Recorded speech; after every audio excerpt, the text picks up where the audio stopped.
I stared at the text message on my phone screen, reading it for the third time while sitting in my corner office on the 42nd floor of the Salesforce Tower in San Francisco. Through the floor-to-ceiling windows, I could see the Bay Bridge stretching across the water, cargo ships moving slowly toward the port of Oakland, and the afternoon fog beginning to roll in from the Pacific. It was a view that cost my company $50,000 per month in rent, but it was worth every penny for the sense of perspective it provided during moments like this. The text had arrived at 2:47 p.m. on a Tuesday, interrupting a board meeting where we'd been discussing the final details of our acquisition of a competing firm for $340 million. I'd excused myself from the conference room full of investment bankers and corporate lawyers to read what I'd assumed would be a routine message from my father. Instead, I'd found this bombshell that revealed just how completely my family misunderstood both our financial situation and my role in maintaining it. Market crashed. You're on your own now. The irony was so profound it was almost funny.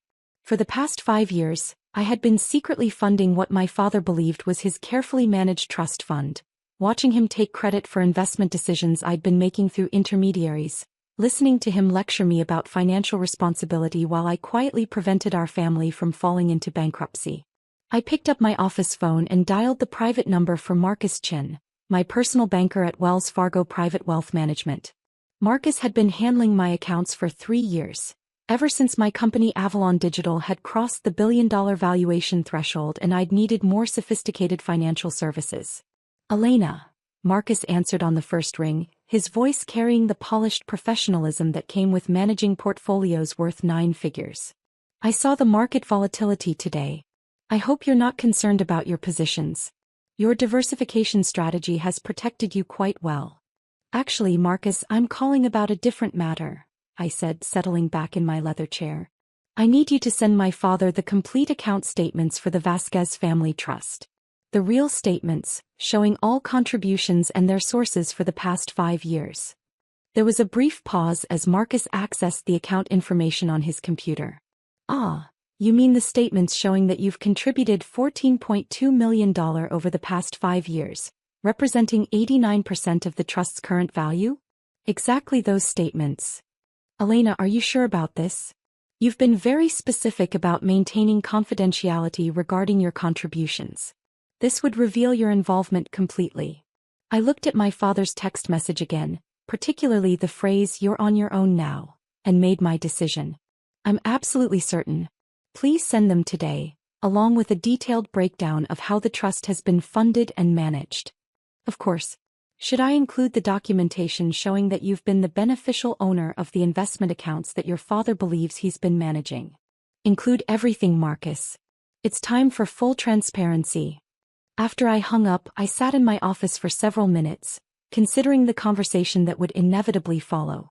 My father, Roberto Vasquez, had no idea that his daughter, the one he considered the family disappointment, was the CEO and founder of Avalon Digital, a cloud computing and data analytics company that had revolutionized how Fortune 500 companies managed their digital infrastructure. The deception hadn't been malicious. It had been protective. 5 years ago, when I'd started Avalon Digital with $50,000 I'd saved from freelance programming jobs, my family had been facing financial ruin. Dad's restaurant business had been failing, Mom's medical bills from her cancer treatment had been astronomical, and my younger brother Diego's college expenses were draining what remained of their savings. Rather than reveal my growing success and deal with their inevitable questions, demands, and attempts to manage my business decisions, I'd created a complex web of shell companies and intermediaries. Through these entities, I'd quietly paid off their debts, funded Diego's education, covered Mom's medical expenses, and most significantly, rebuilt the family trust fund that Dad had been forced to liquidate during their financial crisis. For 5 years, I'd let him believe he was a brilliant investor who'd recovered from near bankruptcy through smart market decisions. I'd watched him give financial advice to relatives at family gatherings, seen him take credit for investment returns that were actually the result of my carefully managed contributions, and listened to him lecture me about responsibility and planning for the future. The irony had become almost unbearable, especially as Avalon Digital had grown from a startup into one of the most valuable private companies in Silicon Valley. We employed over 1,200 people, managed cloud infrastructure for 60% of the Fortune 100, and were preparing for an IPO that would value the company at over $8 billion. Yet to my family, I was still Elena, the computer programmer who worked from home and didn't seem to have any clear career direction. My phone buzzed with a call from Diego. At 26, my brother was finishing his MBA at Wharton, funded entirely by what he believed was family money but was actually my direct financial support channeled through the trust. Elena, Diego's voice was anxious. Did you get Dad's text about the trust fund? I did, I said calmly. What's your take on the situation? I'm freaking out, honestly. That trust fund has been paying for my MBA, and I've got 6 months left before graduation. If it's really gone, I don't know how I'm going to finish school. Dad seemed so confident about his investment strategy, but maybe he was taking too many risks. I closed my eyes, feeling the familiar weight of maintaining this elaborate fiction. Diego, don't worry about your education funding. It's going to be fine. How can you be so calm about this? Elena, this affects you too. I know you've been depending on that trust fund as a safety net. If only he knew. The safety net he was referring to was actually a tiny fraction of my personal wealth. The trust fund that Dad thought was worth $2.3 million was pocket change compared to my stake in Avalon Digital, which was currently valued at $1.8 billion. Things have a way of working out, I said diplomatically. Just focus on your studies. But Elena, you don't understand the bigger picture. Dad's been so proud of rebuilding that trust fund after the restaurant failed. He's been telling everyone about his investment success. If people find out he lost it all again. Diego, I need to ask you something and I want you to think carefully before answering. What do you actually know about how that trust fund was rebuilt? There was a pause. Dad said he made some smart investments in tech stocks and real estate. He's been really secretive about the details, but the quarterly statements showed steady growth. Why do you ask? Just curious about his investment strategy, I said, knowing that within a few hours, Diego would have very different information about those smart investments. After we hung up, I turned back to my computer and pulled up the financial dashboard that tracked all my various holdings and investments. The numbers were staggering even to me. Avalon Digital was worth $8.2 billion based on our most recent private valuation. My personal real estate portfolio included properties in San Francisco, Palo Alto, Manhattan, and London worth a combined $47 million. My investment accounts held another $230 million in diversified assets. Yet my family thought I was struggling financially because I drove a 5-year-old Honda Civic and lived in what they believed was a modest apartment in San Francisco. In reality, the apartment was a 3,000-square-foot penthouse loft that I'd bought for $4.2 million, but I'd never corrected their assumptions about my living situation. The deception had started small and grown increasingly complex over time. When Avalon Digital had landed its first major client, Netflix, for a $12 million cloud infrastructure project, I couldn't share the news because my family would have asked too many questions about how a freelance programmer had suddenly landed such a massive contract. When we'd raised our series of funding of $50 million, I'd wanted to celebrate with my family, but I knew they'd become involved in ways that would complicate both my business and our relationships. So I'd stayed quiet and continued letting them believe I was just getting by. When Avalon Digital had gone from startup to unicorn status with a $1 billion valuation, the secret had become so large that revealing it seemed impossible. How do you tell your family that you've been secretly wealthy for years while watching them worry about money? The solution had been to quietly solve their financial problems without taking credit. When Dad's restaurant had been failing, I'd arranged for several of my corporate clients to hold private events there, paying premium rates that kept the business afloat until he could sell it profitably. When Mom needed expensive cancer treatments, I'd anonymously covered the costs through a charitable foundation I'd established. When Diego needed college funding, I'd rebuilt the family trust through contributions that appeared to come from Dad's investment success. It had worked perfectly until today, when actual market volatility had spooked Dad into believing he'd lost money that had never really been his to lose. My assistant, Jennifer, knocked on my office door and entered with a concerned expression. "Elena, your father called the main line looking for you. He seemed quite upset. Should I put him through?" "Not yet," I said. "He should be receiving some important documents from our bank within the next hour. Let's wait until after he's had a chance to review those." Jennifer nodded and left, but I could tell she was curious about the family drama that was apparently unfolding. Very few people at Avalon Digital knew anything about my personal life. I'd maintained strict separation between my professional success and my family relationships, partly for privacy and partly to avoid the complications that would inevitably arise if my employees knew their CEO was dealing with complex family financial dynamics. Around 4:30 p.m., my phone started ringing. The caller ID showed Dad, and I knew the bank documents had arrived. Elena, Dad's voice was confused and shaky. I just received some very strange paperwork from Wells Fargo. Can you explain to me why these account statements show your name as the primary contributor to our family trust? Because I have been the primary contributor for the past 5 years, I said simply. That's impossible. Elena, you're a freelance programmer. You work from home. How could you have contributed millions of dollars to anything? I took a deep breath, knowing that the next few minutes would fundamentally change our family dynamics forever. Dad, I need to tell you something that's going to be difficult to believe. I'm not a freelance programmer. I haven't been for 5 years. What do you mean? I'm the CEO and founder of a company called Avalon Digital. We provide cloud computing and data analytics services to major corporations. The company is currently valued at over $8 billion. The silence on the other end of the line stretched for nearly 30 seconds. $8 billion? Dad's voice was barely a whisper. $8 billion. Elena, this isn't funny. If you're trying to make me feel better about losing the trust fund. Dad, you didn't lose the trust fund. There was no market crash affecting our accounts.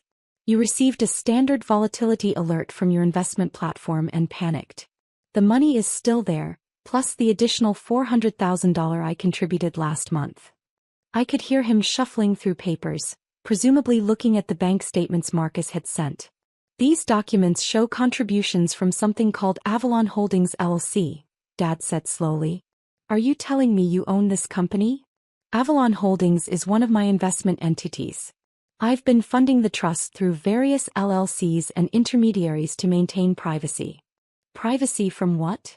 Privacy from exactly this conversation, I said gently. Dad, for 5 years you've been taking credit for investment returns that were actually my direct contributions. You've been giving financial advice to relatives based on success that was really my success. I didn't want to embarrass you by revealing that your brilliant investing was actually your daughter's money. Another long silence. Elena, if this is true, if you really own $1 billion company, why do you live in that tiny apartment? Why do you drive that old car? Why don't you travel or buy expensive things? The apartment isn't tiny. It's a 3,000 square foot penthouse in Soma that I bought for $4.2 million.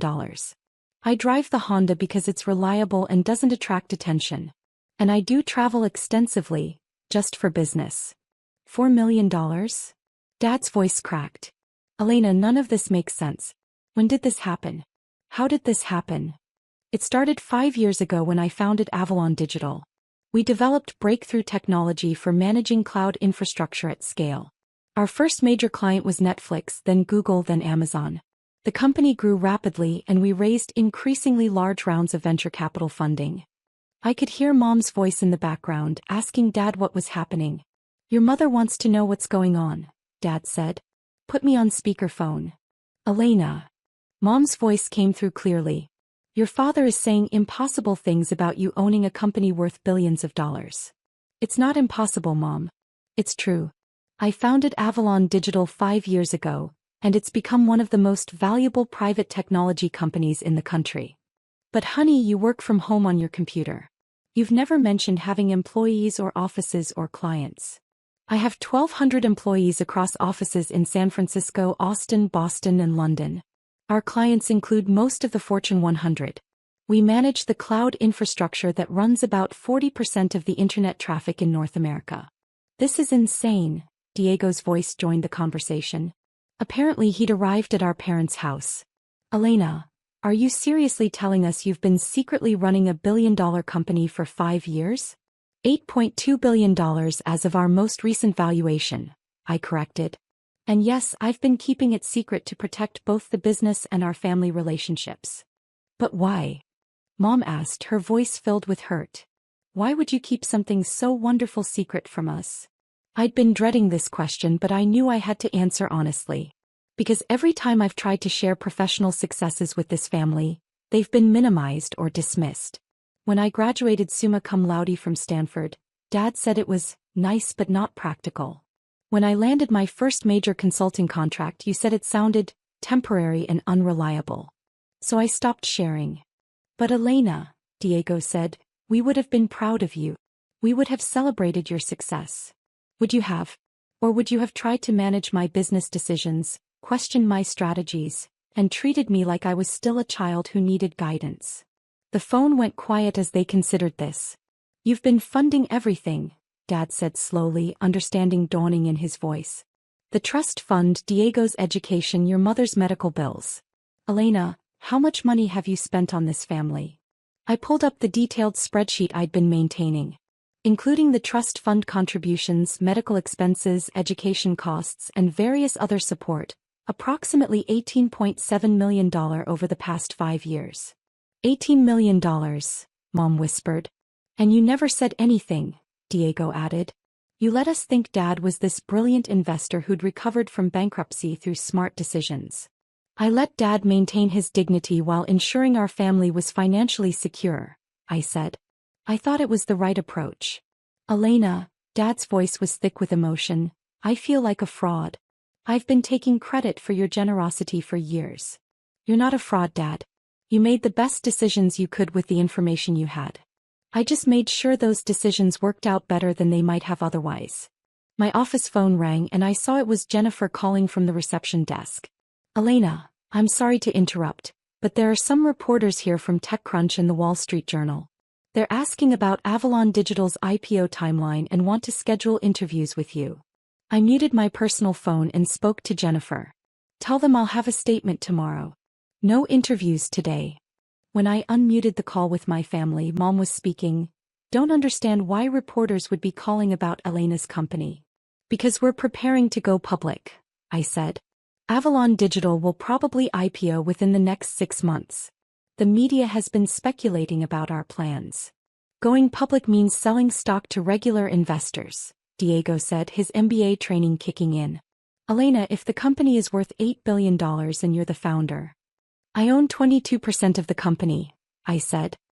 On paper, my stake would be worth approximately $1.8 billion after an IPO. $1.8 billion, Dad repeated slowly. Elena, you're going to be a billionaire. On paper, yes. Most of that wealth would remain tied up in company stock. But you'd still be a billionaire, Carmen said. Our Elena would be one of the wealthiest women in technology. The weight of this revelation was clearly hitting them in waves. I could hear them talking among themselves, trying to process the magnitude of what they'd learned. Elena, Mom said finally, I need to ask you something important. With all this success, all this wealth, all this responsibility, are you happy? Are you fulfilled? It was the same question Sarah's mother had asked in my previous story, and it deserved the same honest consideration. Building Avalon Digital has been the most challenging and rewarding experience of my life, I said. I love solving complex technical problems, I'm passionate about the team we've built, and I believe our technology makes the internet more reliable and efficient for everyone. But keeping it secret from you has been incredibly lonely. Why reveal it now? Dad asked. You could have continued the deception indefinitely. I smiled, looking at his text message still displayed on my phone. Because you gave me the perfect opening. You're on your own now, said to someone who's been financially supporting the entire family for 5 years. The irony was too perfect to ignore. Dad, Diego said, laughing despite everything, you literally told Elena she was on her own financially about 10 minutes before discovering she's been our family's primary income source. I feel like an idiot, Dad said, but I could hear him starting to laugh too. You're not an idiot. You're a father who was trying to protect his children from financial uncertainty. You just didn't realize that one of those children had already solved the problem. My assistant knocked on my door again. Elena, your 5 p.m. board meeting is ready to begin. Should I reschedule? I looked at the time and realized I'd been on the phone with my family for over an hour. Give me 5 more minutes, then start without me. I'll join shortly. Mom, Dad, Diego, I said, I need to get back to work. But I want you to understand something important. This changes nothing about how I feel about any of you. I'm still your daughter and sister. I still want to spend holidays together and hear about your lives. The only difference is that now you know what I actually do for work. Elena, Dad said, his voice serious, what do you need from us going forward? Just be my family. Don't treat me differently because of the money or the company. And please don't feel guilty about accepting help. Taking care of people I love is one of the best parts of being successful. Can we tell people? Diego asked. I mean, when the IPO happens, this is going to be public information anyway. Once we go public, yes. Until then, I'd prefer to keep it within the immediate family. The media attention is going to be intense enough without adding family drama to the story. After we hung up, I sat in my office for a few more minutes, looking out at the San Francisco Bay and processing what had just happened. For 5 years, I'd maintained an elaborate fiction to protect my family's feelings and my own privacy. In the space of one afternoon, that entire structure had collapsed. But instead of feeling exposed or vulnerable, I felt relieved. The burden of secrecy had been heavier than I'd realized. Now I could share my actual work with people who cared about me, celebrate successes without hiding them, and stop pretending to be someone I wasn't. My phone buzzed with a text from Diego. Elena, I'm still processing everything, but I want you to know I'm incredibly proud of you. What you've built is amazing, and what you've done for our family is extraordinary. I love you. Similar messages came from Mom and Dad over the next few minutes, each expressing pride, gratitude, and apologies for not recognizing my achievements sooner. The board meeting ran until 7 p.m., covering final details of our acquisition strategy and IPO timeline. When I finally left the office, I drove home to my penthouse, the one my family now knew cost $4.2 million, and opened a bottle of wine to celebrate the end of 5 years of secrecy. 3 months later, I stood on the trading floor of Nasdaq, surrounded by my senior team and my family, watching Avalon Digital begin its first day as a public company. The stock opened at $47 per share, immediately valuing my stake at over $2.1 billion and making me the youngest Latina billionaire in history. Dad was there, wearing a suit I'd bought him for the occasion, tears of pride streaming down his face. Mom held my hand as we watched the stock price climb throughout the morning. Diego took photos of everything, documenting his sister's transformation from secret CEO to public billionaire. But the moment that mattered most came after the market closed, when we gathered for dinner at a restaurant I'd bought specifically for the celebration. As we raised our glasses for a toast, Dad looked at me with complete understanding and respect. To Elena, he said, who taught us that sometimes the people we love most are capable of things we never imagined. And who proved that taking care of family is the most important investment anyone can make. For the first time in 5 years, I could share my success completely with the people who mattered most. That was worth more than any valuation or bank balance. The trust fund was never really gone. It had just been waiting for the right moment to reveal who had been funding it all along.